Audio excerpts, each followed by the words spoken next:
रिमझिम रिमझिम पावसाच्या सरी, त्यासोबत खूप साऱ्या आठवणी, त्यासोबत एक कप चहा आणि सोबतीला कांदा भजी.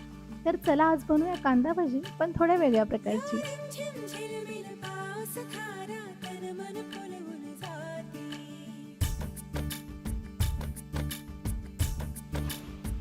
हो या रिमझिम झिलमिल पाऊस धारा तन मन फुलवून जाते. सहवास तुझा मधुमास फुलाचा गंध सुखाचा हाती. हा धुंदगार वारा, हा कोवळा शहारा, उजळून रंग आले स्वच्छंद प्रीतीचे. चिंब भिजलेले